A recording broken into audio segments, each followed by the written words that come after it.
Hey everyone, and welcome to the 11th video in the series of human consciousness in the context of Indian knowledge systems and modern sciences titled Essentiality for Developing Human Consciousness, the Present Context.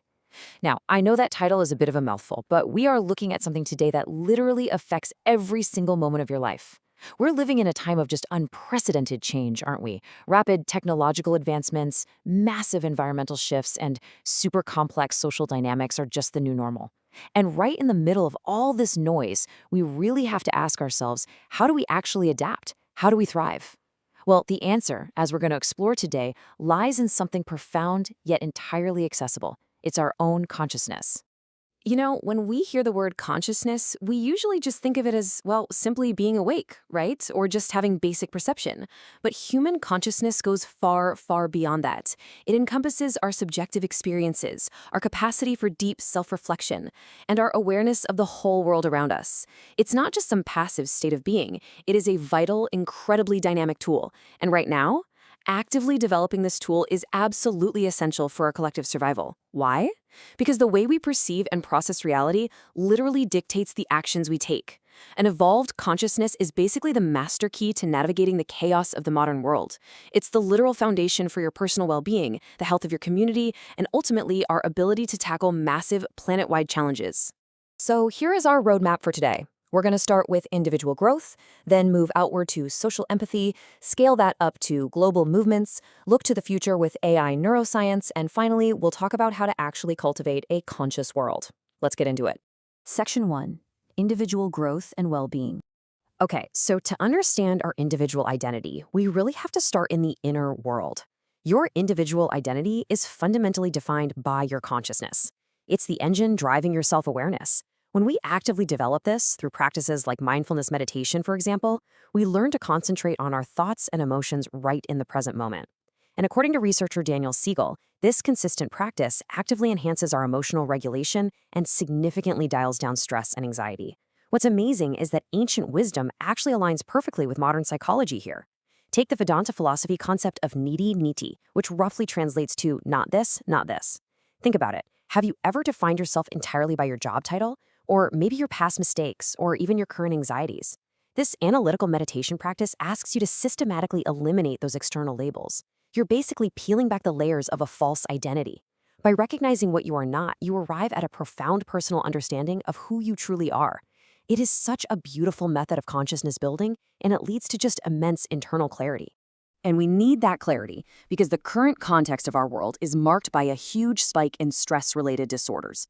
We're talking anxiety, depression, and psychosomatic illnesses. Stress is a massive contributor to both mental and physical illness right now. But as research by Bars demonstrates, we can absolutely intervene. Conscious interventions like cognitive behavioral therapy, or CBT, and mindfulness-based cognitive therapy, M.Sc, are incredibly effective. They actually help individuals recognize those toxic thought patterns and consciously substitute them with healthier ones. And here's the crazy part. This mindful intervention literally changes your biology. It lowers cortisol levels in your body, which helps prevent and manage physical psychosomatic conditions, like irritable bowel syndrome, or IBS. In fact, IBS is a powerful reminder of that gut-brain connection, where mental stress directly and physically disrupts your digestive system. By managing your consciousness, you are literally healing your physical body. How cool is that? Now, all of this internal clarity directly builds our emotional intelligence, or EQ. EQ is all about identifying and regulating your own emotions while simultaneously understanding the emotional responses of the people around you. Research by Daniel Goleman emphasizes that people with higher EQ are just much more adept at making responsible decisions.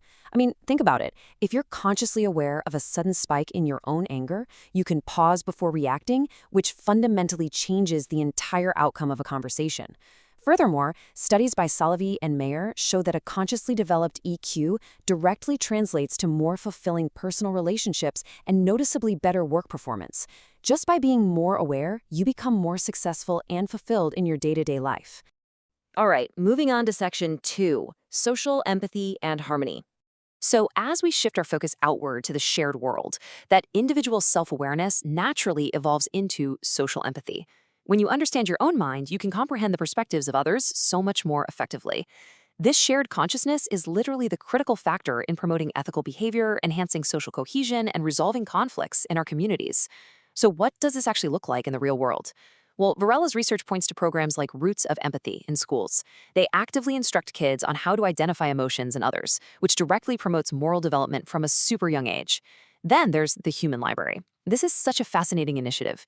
Imagine this. Instead of checking out a book, you check out a human being to hear their life story. It allows you to sit face to face with someone from a completely different background, directly challenging your own prejudices through a shared human experience. We also see this in restorative justice programs, which use conscious dialogue to rebuild relationships between offenders and victims, and even the UN's World Interfaith Harmony Week, promoting conscious dialogue among different religious groups. Section 3, Global Movements and ELF.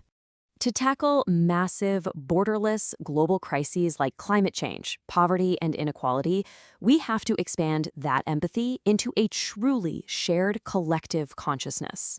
A prime example of this is the Fridays for Future movement. Greta Thunberg's youth-led climate activism illustrates the sheer power of a shared collective awareness. By bringing the severe reality of environmental threats directly into the global consciousness, these endeavors motivated literally millions of people worldwide to take action. It just goes to show how simply waking people up to a shared reality, really cultivating that global consciousness, can ignite widespread, impactful movements that cross borders and cultures. It proves that when we consciously recognize a problem as a collective, we can mobilize on an unprecedented scale. And we saw this exact same sociological mechanism play out during the COVID-19 pandemic. On our own, as individuals, we were highly vulnerable. But the global response revealed the immense protective power of collective consciousness. As a growing collective awareness of the pandemic's severity really took hold, it directly influenced massive shifts in public behavior, like the global adoption of mask wearing and social distancing. This wasn't just a matter of isolated individual choices, right? It was global solidarity born from a shared conscious awareness of a universal risk. And this collective action played a huge role in mitigating health risks and slowing the virus's spread. It really demonstrated that our shared awareness is quite literally a public health imperative. That brings us to Section 4, AI, Bioethics, and Neuroscience. Okay, let's pivot to the future. As our technology rapidly advances, we are facing a really critical intersection. As machines begin to act conscious, how do we guide them ethically? Think about the AI systems you probably use every single day, like Siri or Alexa.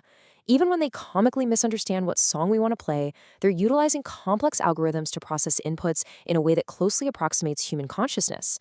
But, as researchers like Stanislas Dehaene highlight, as these systems become increasingly autonomous, profound ethical quandaries are popping up. We are facing massive questions about data privacy, AI bias, and the exact role machines should play in human decision-making. We absolutely need our own ethical reasoning to be highly conscious and evolved to guide this technology safely. Consider Elon Musk's Neuralink, and really the broader field of brain-computer interfaces. This technology represents the ultimate test of our ethical consciousness. On one hand, the medical potential is nothing short of miraculous. These interfaces could help individuals with severe neurological impairments regain motor functions, fundamentally changing their lives for the better. But on the other hand, it raises some really profound bioethical risks regarding human enhancement and informed consent. And think about the privacy implications. If a machine is literally wired into your thoughts, who owns that data? Directing the development of technologies that physically merge with our minds requires an incredibly mature collective ethical consciousness. But at the same time, as we attempt to integrate with machines, neuroscience has made substantial progress in mapping the origins of our own consciousness and identifying its neural correlates.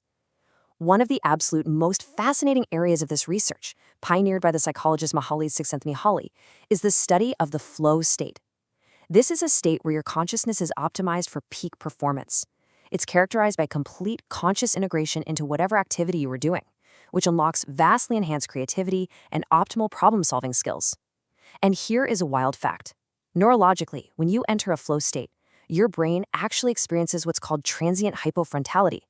This basically means the prefrontal cortex, the part of your brain responsible for self-doubt and your inner critic, temporarily quiets down, allowing your raw conscious potential to completely take over. Csikszentmihalyi's research shows that we can deliberately cultivate our consciousness to harness these neural correlates and achieve these optimal experiences on demand. You see it when athletes talk about intensely focusing and being in the zone. You see it in enhanced performances by musicians and artists who are just completely immersed in their craft, totally free from distraction. We even see the principles of conscious engagement being engineered into everyday educational platforms like Duolingo. It uses immersion to capture your conscious attention, effectively hacking your brain's natural pathways for language acquisition. By really understanding the neuroscience of consciousness, we can literally optimize human performance in our daily lives. And finally, Section 5, Cultivating a Conscious World. Throughout this explainer, we've seen a really clear pattern emerge. Let's call it the ripple effect of consciousness. It is the absolute prerequisite for individual well-being, societal advancement, and successfully navigating our future. And it always starts with step 1, the micro level. By cultivating a profound comprehension of consciousness, you gain inner clarity, emotional intelligence, and major stress reduction. Once you have that, step 2 just naturally follows. You project social empathy, driving community harmony and ethical reasoning. And when communities do that, we reach step 3, the macro level. Global cooperation to solve existential threats, and the ethical maturity required to safely guide monumental technological advancements. Basically, solving our biggest global problems requires mastering our internal awareness first. So I want to leave you with this final, pretty provocative thought. As we continue to evolve technologically and socially at breakneck speed, will our collective human consciousness evolve fast enough to safely guide it? The significance of cultivating a more conscious world has truly never been greater than it is right now, and it starts with you today. Thank you so much for exploring this fascinating topic with me. If you found this video valuable, please take a moment to like, comment, share, and subscribe to this channel so we can keep bringing you more deep dives into the knowledge that shapes our world. Stay curious, and I'll see you in the next one.